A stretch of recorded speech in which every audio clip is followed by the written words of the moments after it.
Segundo livro de Reis, capítulo 17, do verso 24 em diante, nós vamos fazer a leitura da palavra de Deus.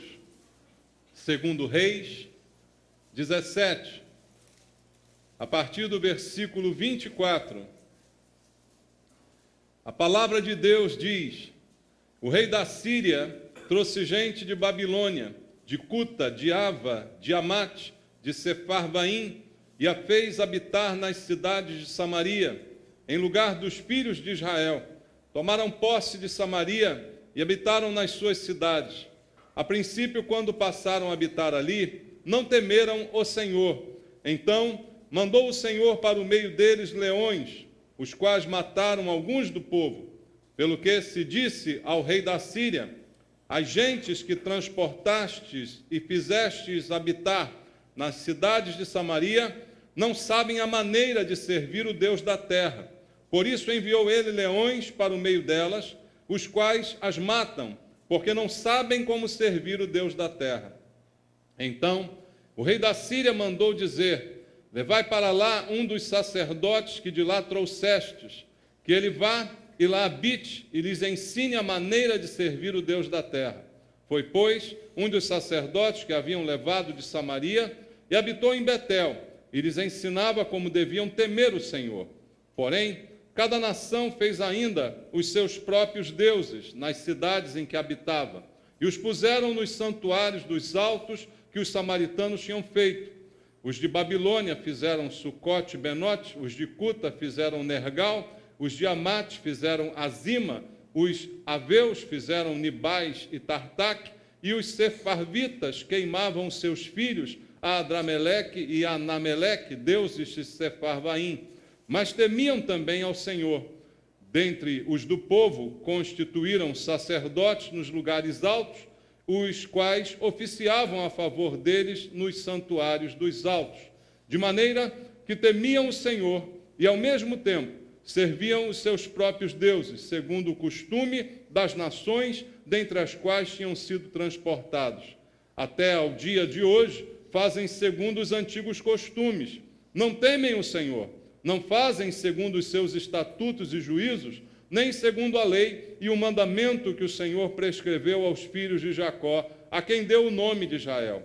Ora, o Senhor tinha feito aliança com eles e lhes ordenara, dizendo: não temereis outros deuses, nem vos prostrareis diante deles, nem os servireis, nem lhes oferecereis sacrifícios, mas ao Senhor, que vos fez subir da terra do Egito com grande poder e com braço estendido, a ele temereis, e a ele vos prostrareis, e a ele oferecereis sacrifícios.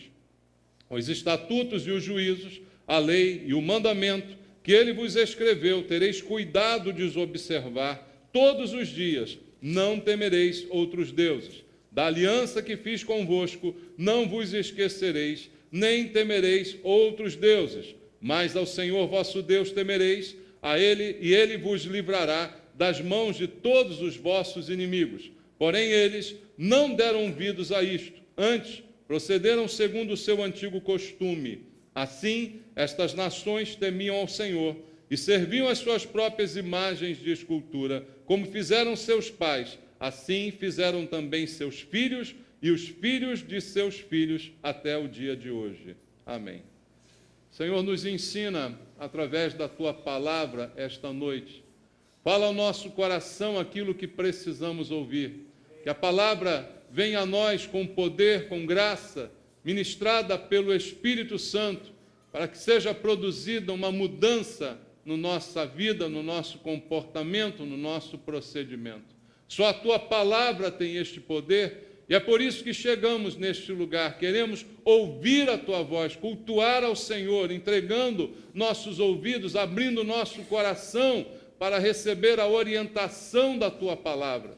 Não viemos aqui ouvir conversas, Pai, não viemos aqui ouvir homens com doutrinas, com filosofias, mas sim ouvir a Tua voz falando ao nosso coração. E a Tua palavra diz que as Tuas ovelhas conhecem a Tua voz. Por isso, Pai, sabemos discernir quando é o Senhor que está falando conosco. E te pedimos, fala conosco, Pai. Eu entrego a minha vida peço a unção e o poder do Espírito Santo, para que eu seja em tuas mãos um instrumento para ministrar a verdade da tua palavra. Oro por isso com os irmãos, em nome de Jesus. Amém. Amados, para nós sermos crentes de verdade, cristãos verdadeiros, convertidos, como nós costumamos chamar, é muito importante conhecer a verdade. Não é isso que a Bíblia diz? Conhecereis a verdade, e a verdade vos libertará. É importantíssimo conhecer a verdade, faz parte dessa nossa libertação, como diz a palavra de Deus.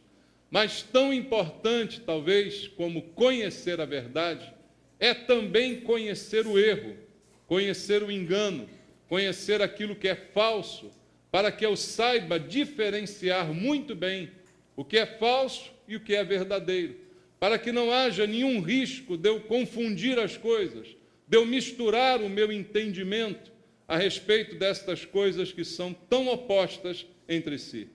Então eu creio que a nossa conversão, como a Bíblia Sagrada afirma, é, antes de tudo, uma obra de Deus. Nós dizemos que nos convertemos, mas na verdade foi Deus quem nos converteu. Ao nos revelar pelo Espírito Santo, como a Bíblia diz, a justiça, o juízo, Deus nos revelou através do Espírito Santo. Deus nos deu discernimento. Nós então reconhecemos a verdade de Deus e nos rendemos. Mas foi um processo iniciado por Deus, trabalhando no nosso coração, realizando a nossa verdadeira, genuína conversão. Se não foi assim, não houve conversão. Conversão não é algo que eu produza em mim mesmo, mas é algo que Deus produz em mim, através do Espírito Santo, que, como eu disse, nos convence do pecado, da justiça e do juízo, como diz a Bíblia Sagrada. Então, o que nós encontramos hoje em dia? Como diz a Bíblia, o joio habita no meio do trigo. Dentro de uma igreja, nem todas as pessoas que a frequentam, ou até que são membros dela, podem ser consideradas como verdadeiros cristãos, porque o próprio Senhor Jesus disse que mesmo no meio do povo há o joio e há o trigo. Então eu preciso entender que há uma conversão que é genuína, promovida por Deus, e há uma conversão que é falsa, que não é verdadeira, que não é genuína, que não foi promovida por Deus. É algo que a Bíblia Sagrada nos ensina. Então, irmãos, muitas vezes as pessoas tentam imitar a conversão verdadeira, ao invés de se converter verdadeiramente, ou se deixar converter pelo Espírito de Deus. O Espírito Santo quer revelar, o Espírito Santo quer falar, mas eu tenho que decidir se eu quero ou não ouvir a voz do Espírito Santo. Você entende isso? Então, a conversão, se é que podemos chamar assim, falsa, ela é apenas uma imitação daquilo que é verdadeiro. Muitas vezes o falso tenta imitar o verdadeiro. Não é assim no nosso mundo, irmãos? Quantos produtos falsificados nós encontramos hoje no mercado, não é? Que a gente antigamente dizia que vinham do Paraguai, não é? Isso aí é Paraguai. Por quê? Porque parece o verdadeiro, tem a forma, tem o modelo, tem tudo bonitinho, mas não é o verdadeiro. Então, o falso, muitas vezes, é parecido com o verdadeiro. E, na conversão, isso também se aplica. O joio, ele é parecido com o trigo, mas ele não é trigo, entende? Ele não tem as mesmas propriedades e ele não tem o mesmo destino, o que é pior, não é? Então, a gente vai entender que há conversão verdadeira e que há conversão falsa, que se parece com a verdadeira, porque as pessoas tentam imitar a conversão, ao invés de se deixar converter realmente por Deus. Então eu posso começar a frequentar a igreja e começar a imitar o comportamento das pessoas ao meu redor. E eu achar que isso, de alguma forma, me torna um convertido, um crente verdadeiro. Mas, na verdade, eu sou apenas uma imitação falsificada, porque estou apenas imitando um comportamento. E conversão não é a imitação de um comportamento, mas é algo que Deus, através do Espírito Santo, mais uma vez eu enfatizo, produz no coração daquele que realmente se converteu, não é? Então, essa conversão falsa, essa imitação de conversão, o joio, na verdade, traz muito prejuízo ao corpo de Cristo e à igreja. Por quê? Muitos maus testemunhos são provocados por esta situação, muitos comportamentos dúbios, né, na igreja, no mundo, vêm desta situação, não é? E isso sempre vai causar prejuízo e vai fazer um serviço ao adversário do reino de Deus. Quanto mais conversão falsa nós encontrarmos na igreja, mais a igreja acaba se desqualificando diante do mundo. Porque as pessoas vão ver aqueles que se dizem cristãos, mas de fato não são, e vão criticar o comportamento de cada um deles, trazendo um prejuízo, na verdade, para o reino de Deus, não é? E isto vai trazer, de fato, grande prejuízo, inclusive para a própria pessoa. Eu costumo dizer, você já deve ter me ouvido falar aqui, que é mais difícil você converter alguém que acha que é crente do que você converter no bom sentido, né, alguém que está no mundo. Porque a pessoa que acha que é crente, ela já imagina que sabe a verdade, imagina que por ela foi liberto, foi transformado, mas na verdade não foi, porque está só imitando um comportamento. Ao passo que alguém que está no mundo, de repente, é mais suscetível a ser tocado pela palavra de Deus. Enquanto aquele que se acostumou com a vida na igreja, embora não seja cristão, às vezes está até imune à palavra de Deus. A palavra é ministrada, mas seu coração é fechado, embora a ouça constantemente. Por isso não há conversão, porque não se ouve a voz do Senhor. A conversão vem pela palavra, irmãos, que o Espírito Santo testifica ao coração daquele que ouve. Por isso a Bíblia diz, a fé vem pelo ouvir da pregação. E diz a palavra de Deus que é a fé que salva. É isso que a Bíblia diz? Ou são as obras que salvam?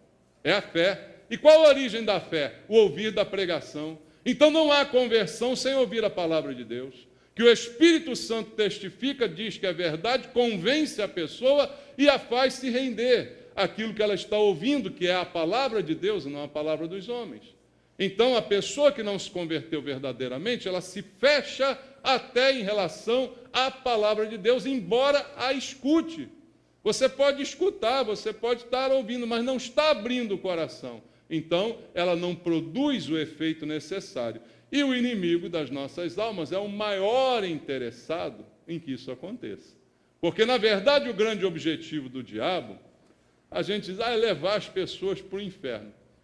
Isso é uma consequência. Mas o grande objetivo é que ninguém se converta. Entende? Que ninguém tenha um relacionamento com Deus. Que ninguém se volte para a cruz. E o que ele puder fazer para distrair as pessoas, ele fará. No sentido de que elas não tomem uma decisão e acabem não se rendendo a Cristo. Então, de que maneira Satanás atua nas pessoas que se encaixam nesse perfil que eu estou dizendo? Ele simplesmente tranquiliza a consciência delas, dizendo para elas, não, você está na igreja, está tudo bem com você, você está aí no meio do povo de Deus, não é contigo que Deus está falando, não, está tudo bem. E acaba com isso também, como eu disse, prejudicando o testemunho da igreja. Isso também é uma obra de Satanás, desonrando a verdadeira fé, fazendo com que, muitas vezes, como a gente diz no popular, o justo pague pelo pecador, né? Quantas vezes você, quando diz que é crente, é acusado por alguém e tal, porque viu em um outro um comportamento que ela acha que é generalizado. Viu nos pastores, nas igrejas, um comportamento que ela acha que são todos assim. E nós, então, levamos a consequência, não é, dessas coisas. Isso, na verdade, só interessa ao inimigo. Mas como isso se estabelece, né? Aí eu venho ao texto que nós lemos aqui no início da mensagem.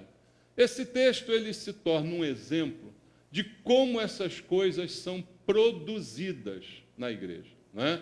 Como é que o joio acaba nascendo no meio do trigo, não é? Isso começa exatamente do exemplo que nós vemos aqui, nesse texto que a gente acabou de ler. Vamos ler o versículo 25 do capítulo 17 do segundo livro de Reis, onde nós lemos aqui. Diz assim: a princípio, quando passaram a habitar ali, não temeram o Senhor. A princípio, quando passaram a habitar, não temeram. Como é que começou essa história? Na verdade, esse texto conta a origem do povo depois que ficou conhecido como samaritanos. Daí tanto preconceito que o judeu tinha contra o samaritano. Porque a origem do samaritano está retratada nesse texto. O rei da Síria dizimou o reino de Israel. Nessa época já estava dividido, Israel, o reino do norte, Judá, o reino do sul. O rei da Síria tomou, dominou, destruiu, devastou o reino de Israel e se estabeleceu ali, colocou seus súditos, vamos dizer, para morar ali, aprisionou os moradores locais, é o que a Bíblia narra para nós. E o texto que a gente leu diz que ele levou para ali, para a cidade de Samaria, gente, de todas as gentes, de todos os lugares que estavam sob o seu poder, ele levou para habitar, para garantir a posse daquela terra. Estratégia de dominação. Você dominou um povo e agora você vai levar a gente para ali, para se estabelecer, para então consolidar o seu domínio sobre aquele lugar. E essa gente se misturou com aqueles que eram de Israel. Daí o preconceito, porque o samaritano é o resultado dessa mistura, não é? De gente que veio dos outros povos com aqueles que ainda remanescentes ficaram ali na terra e depois se misturaram e continuaram a viver naquele lugar, não é? Tudo isso começou nessa mistura. Essa mistura é normalmente a causa, não é, desse joio, desse problema que eu estou aqui apresentando para você desde o início da mensagem. E algumas coisas que o texto diz caracterizam essa situação. Veja o versículo 24. Diz assim: o rei da Síria trouxe gente de Babilônia, de Cuta, de Ava, de Amate, de Sefarvaim, e a fez habitar nas cidades de Samaria, que pertencia ao reino de Israel, em lugar dos filhos de Israel. Não é que ele tomou todos de lá, alguns ainda ficaram. Mas ele colocou essa gente lá para ter maioria ali, para dominar o lugar. Tomaram posse de Samaria e habitaram nas suas cidades. Quem é que foi habitar naquele lugar? É o povo que está descrito aqui, começando com o povo de Babilônia. Tinham pouca ou nenhuma fé, ou nenhum tipo de fé genuína. O que eles tinham era uma religiosidade completamente misturada, com tantos princípios, com tantas superstições. Era esse misto de gente, como eu disse, que deu origem aos samaritanos, que continuaram habitando naquele lugar, mas misturados com o povo de Israel, que de alguma maneira conhecia a palavra de Deus, embora não a tenham respeitado, porque essa foi a causa da destruição de Israel no ano 722 a.C. O reino foi destruído porque não respeitavam a palavra de Deus, mas a conheciam. E aí, quando vem babilônicos e gente de todas essas cidades morar ali, o negócio melhorou ou piorou? Só podia piorar, né, irmãos? Só podia ficar ainda pior, não é?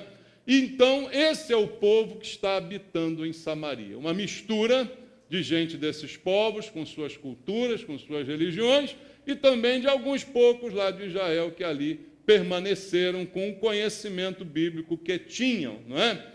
E estão vivendo próximos ao reino de Judá, que é o reino do sul, que ainda permanecia, que ainda não tinha sido dominado pelos babilônicos nessa altura. E em Judá, apesar das coisas não irem também muito bem, elas nunca foram tão ruins quanto foram no reino de Israel. Quando você começa a ler a história de Israel e de Judá, você vê que há uma grande diferença nos reis de Israel, são sempre piores, na sua maioria, que os reis de Judá, e o comportamento é sempre pior, a idolatria é sempre maior, e os costumes são sempre piores, e então, por isso, Israel acabou primeiro, Judá ainda permanecia. E nessa época, Judá estava ali, ao lado deles, vivendo um momento bom. A época em que isso aconteceu era uma época em que o momento de Judá era um momento bom, porque quem estava reinando em Judá era Ezequias, um homem de Deus, um rei, que a Bíblia fala coisas boas a respeito dele, que restaurou muitas coisas boas em Judá. Então, em Judá, logo ali no vizinho, no parente distante, as coisas iam bem. Deus era, de certa forma, honrado através de Ezequias no reino de Judá. Então, eles estavam vivendo perto de gente que temia a Deus. Mas eles mesmos não temiam a Deus. É o que a Bíblia diz. É como a situação do joio e do trigo que eu falei. O joio habita junto com o trigo. Habita perto de gente que teme a Deus. Mas, na verdade, o que caracteriza o joio é que ele não teme a Deus. E isso é um problema, porque essa proximidade aumenta ainda mais o engano.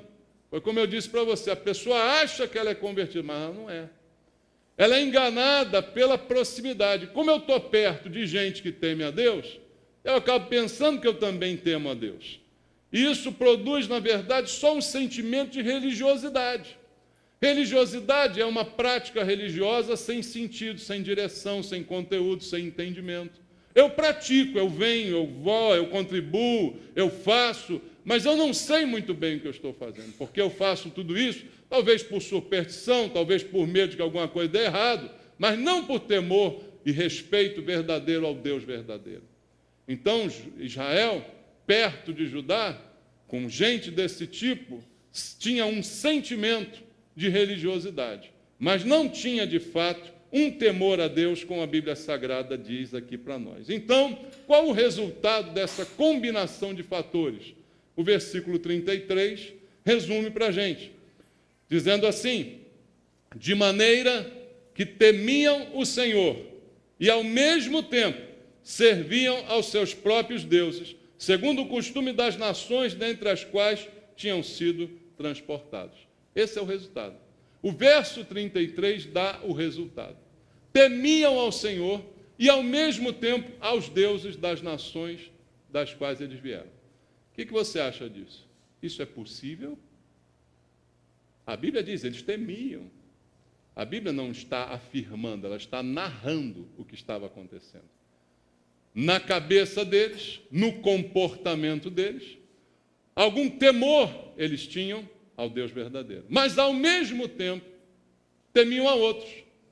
Irmãos, pensa comigo, quem teme ao Deus verdadeiro, se fosse um temor genuíno, poderia dizer para Deus assim, olha, eu temo ao Senhor, mas eu também temo os outros, todos que foram aqui, Baal, né, e tantos outros que a Bíblia recomenda. O que Deus falaria disso? Alguém que teme a Deus faria isso de verdade?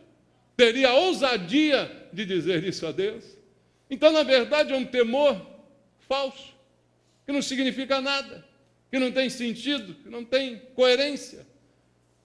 Temiam ao Senhor, mas ao mesmo tempo, o que é isso? Conversão falsa.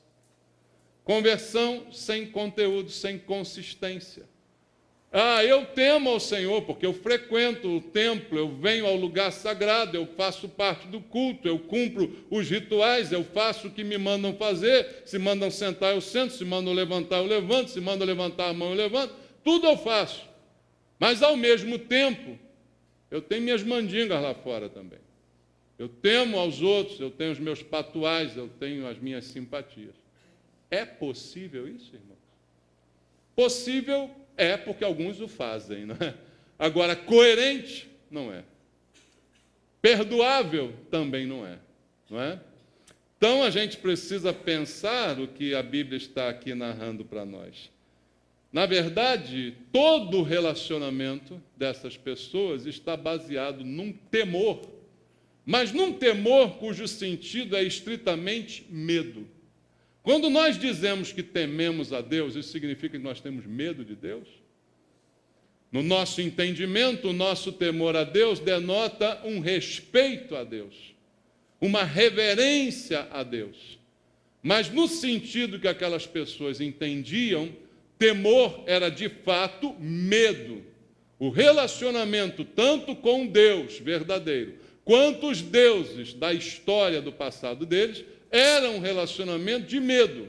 Eu vou fazer isso aqui, porque senão, vai que, aquela história do seguro, vai que acontece alguma coisa, então eu vou fazer isso aqui. Eu vou botar essa comidinha para o santo, porque vai que, antes dessa bicadinha na minha cachaça, eu vou derramar um pouquinho para o santo, que vai que... Não é? Esse é o comportamento, é um relacionamento de medo. E com Deus, medo também. Deus manda sacrificar, eu sacrifico. Deus manda fazer isso, eu faço. Mas porque eu tenho medo. Eu quero agradar todos os deuses do panteão, porque eu não quero ter problema na minha vida. Então, eles eram motivados por medo. Quer ver uma evidência disso? Versículo 26, chega a ser engraçado. Diz assim: pelo que se disse ao rei da Síria, as gentes que transportaste e fizeste habitar nas cidades de Samaria, não sabem a maneira de servir, presta atenção, o Deus com letra minúscula, da terra. Por isso enviou ele leões para o meio delas, os quais as mataram, porque não sabem como servir o Deus da terra.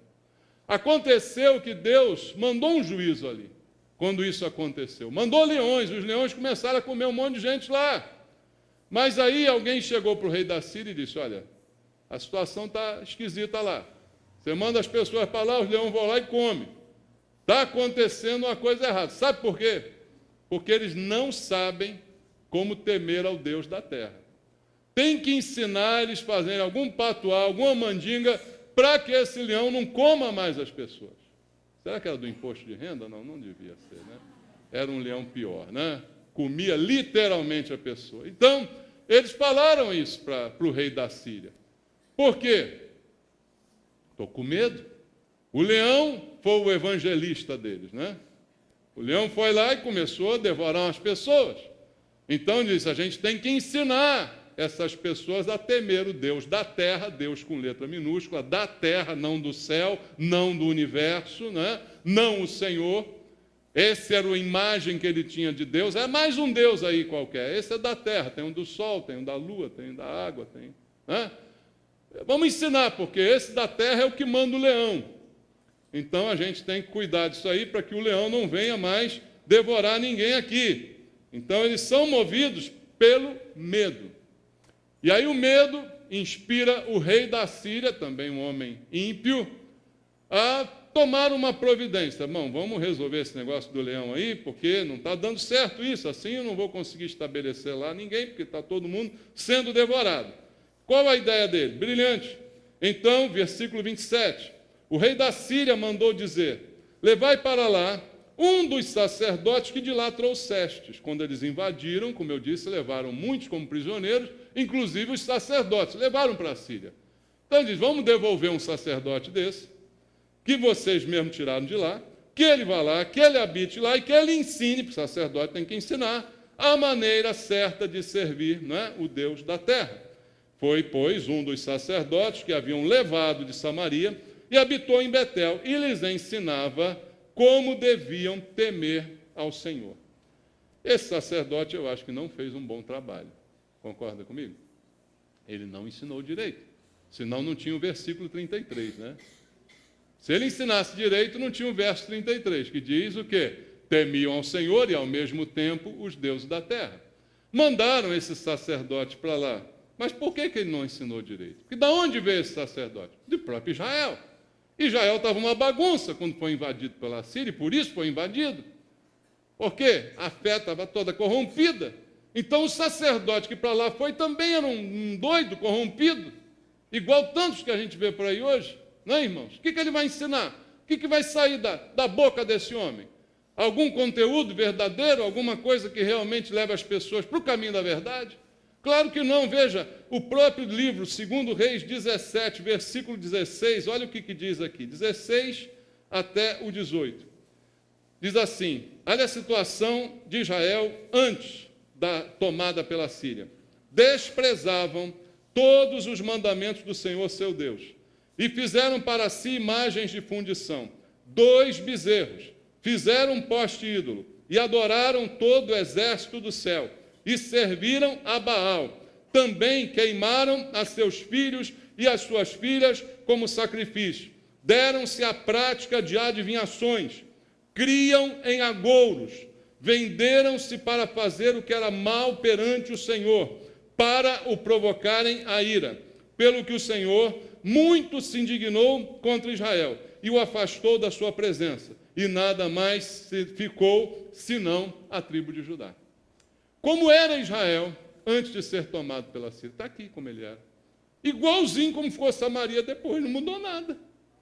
O próprio povo de Israel, sem a presença de ninguém da Babilônia, sem a presença de ninguém de Cuta, de todas aquelas cidades que foram mencionadas aqui, já faziam isso, com os sacerdotes que já existiam, já oficiavam ali. E o que esses caras faziam? Coisas maravilhosas, né? Imagem de fundição. Olha os bezerros de novo, não confunda, não são os mesmos bezerros que eu preguei outro dia, aí não. Tá? Mas fizeram de novo. Você vê que não bastou aquela experiência lá com Moisés, que estava na história, que eles conheciam, ainda fazem de novo bezerros para adorar. Veja a qualidade da fé dessas pessoas. Poste ídolo, adoravam um exército do céu, quer dizer, tinha astrólogo lá, tinha gente dando horóscopo, serviam a Baal, queimavam seus filhos e suas filhas, davam-se à prática de adivinhação, devia ter profetada lá. Devia ter profetada lá em Israel. Os caras iam lá no profeta, fala aí, profeta, com quem que eu vou casar? Eis que te digo, ficarás solteiro porque és feio demais. Ninguém fala isso, né? Mas talvez tivesse lá uns profetas dando profetadas, porque eles gostavam de adivinhações. Criam em agouros. Você sabe o que é isso? Isso é o que muito crente faz hoje. Crê em agouro. Você fala, ouve qualquer coisa assim, alguém diz uma besteira, está amarrado. Bate na madeira. Porque você está crendo no agouro. Se alguém chegar para mim e disser assim, você vai morrer esmigalhado debaixo de um trem. O que é isso? Isso é um agouro. Eu tenho que crer nisso? Eu tenho que me preocupar com isso? Ou a minha vida pertence a Deus e eu estou com Ele, e Ele está comigo e eu sei que tudo coopera para o meu bem? Quando eu me preocupo com isso, o que eu estou fazendo? Estou crendo em agouro. Quando eu digo, está amarrado, te repreendo, te queimo, queima Satanás, não sei o que, não sei o que lá. Eu estou acreditando na palavra lançada. Quando eu acho que uma pessoa olhou com inveja para mim, e acredito que alguma coisa má vai me acontecer porque ela botou um olho gordo em mim, o que eu estou fazendo? Crendo em agouro. Irmão, se liberta disso, pelo amor de Deus. Você é crente. Crente não crê em agouro. Olho grande não pega em crente. Inveja não pega em crente. Nenhuma maldição pega em crente. Porque a vida do crente está nas mãos de Deus. Mas as pessoas misturam os princípios que aprenderam no mundo dos seus parentes, dos seus antepassados, com os princípios bíblicos que hoje devem reger a nossa vida. Esse é o problema. Israel era assim antes de ser destruída. Criam em agouros, vendiam-se para fazer o que era mal, provocavam o Senhor a ira, e por isso foram destruídos. Da onde vem o sacerdote que o rei da Síria mandou para lá morar em Betel? Vem daí. Era um desses que fez o bezerro, era um desses que cria, o besouro é boa, né? Era um desses que cria no agouro, né? na profetada. É esse cara que vai ensinar lá em Samaria. Vai dar certo isso, meu irmão? Se quem ensina é o primeiro a avacalhar tudo, vai dar certo isso, irmão? É claro que não vai dar certo. E é claro que não deu certo, né? Por quê? Ele não censurava os costumes antigos. Ele vai lá ensinar. O sacerdote, o rei foi lá, chama um desses que a gente prendeu aí, liberta ele, bota lá em Betel e manda ele ensinar como é que se teme ao Deus da terra. Primeiro dia dele lá em Betel. Começa a reunião, tem um trazendo seu filho para queimar, tem outro trazendo um poste ídolo, tem outro trazendo lá uma imagem não sei o quê. E aí ele chega, meus irmãos, vamos jogar fora as imagens. Vamos deixar nossos filhos viverem, não vamos queimá-los. Meus irmãos, vamos parar de adorar isso, vamos parar de ter medo, vamos parar de ter agora. Você acha que ele ia conseguir fazer isso? Ele ia censurar aquilo que ele mesmo fazia antes, irmão. Você acha que ele ia pregar algo diferente daquilo que ele sempre pregou? Era óbvio que não, e por isso não deu certo. E por isso, aquelas pessoas tinham esse relacionamento dúbio. Temiam ao Senhor e, ao mesmo tempo, temiam aos deuses dos seus antepassados, da sua terra. Uma conversão defeituosa, porque não havia, na verdade, um dos principais ingredientes da conversão, a fé, como eu já disse, e o arrependimento. Irmãos, essas coisas andam juntas. Eu não ouso dizer quem vem primeiro. Se o arrependimento produz a fé ou se a fé produz o arrependimento, não me interessa. Eu não sei, não tenho uma ideia formada, mas eu sei que eles estão sempre juntos. Se há fé, há arrependimento. Se há arrependimento, há fé. E eles não tinham nenhum dos dois. Por isso a vida deles era essa mistura de sentimentos, de religiões, de um monte de coisa. E é por causa disso que o versículo 29 diz assim: porém, cada nação fez ainda seus próprios deuses nas cidades em que habitava e os puseram nos santuários dos altos que os samaritanos tinham feito. Continuou tudo do mesmo jeito depois que o sacerdote foi para lá. Não abandonaram os seus próprios deuses. Não abandonaram os seus próprios costumes. Às vezes o sacerdote nem quer isso. Ele quer ter gente no culto. Não importa se abandonaram ou não os princípios, embora que venham e que paguem o dízimo, né? Não está nem um pouco interessado, na verdade. Irmãos, enquanto o pecado reina, a graça se faz ausente, irmãos. A Bíblia diz: onde abundou o pecado, superabundou a graça. No momento que a pessoa se arrepende, pela fé crê. Então, onde só é abundante o pecado, não há graça. Não há graça. Há quando há o arrependimento e a fé. Aí a graça é abundante para cobrir a multidão daqueles pecados que também eram superabundantes. Mas o pecado generalizado aqui faz com que não haja graça e a graça se ausente, e eles eram desobedientes. A adoração, o culto deles era falso. O temor que eles manifestavam era também falso.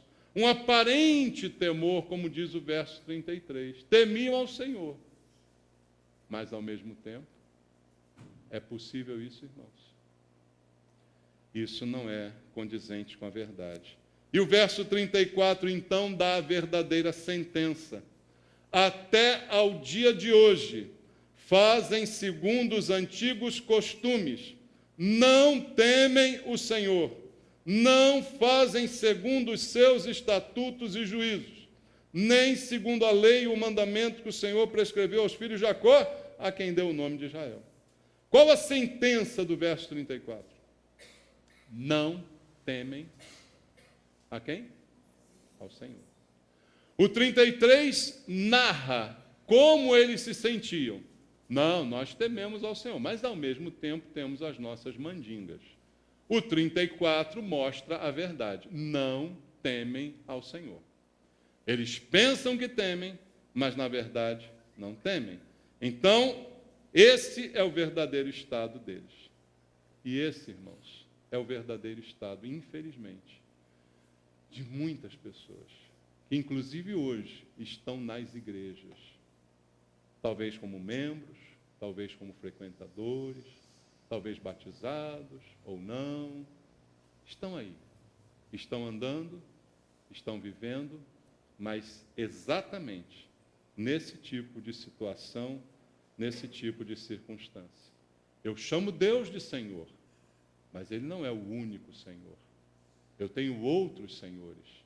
Eu digo Senhor Jesus, como eu já disse para você aqui várias vezes, toda sessão espírita começa com uma oração ao Senhor Jesus.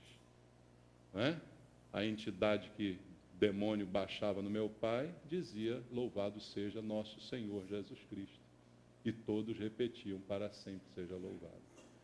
Então chamam Deus de Senhor, mas Ele não é o único Senhor. Ele não é o Senhor verdadeiro. Porque não há mudança na vida, no pensamento, no raciocínio, no relacionamento. O relacionamento continua sendo baseado no medo, no pânico, no terror, no pavor, e não no relacionamento de verdade nosso com Deus. Como a Bíblia diz, tem aqueles que realmente se converteram pela ação do Espírito Santo. Como não houve conversão, as ações não podem ser diferentes. O fruto da árvore má é sempre um fruto mau. Não houve mudança, o fruto revela o conteúdo, a origem daquela árvore. Ações indignas, e o futuro do povo mostrou exatamente qual foi o destino que reservado estava para cada um deles. Isso me leva, então, essa noite contigo, a uma reflexão.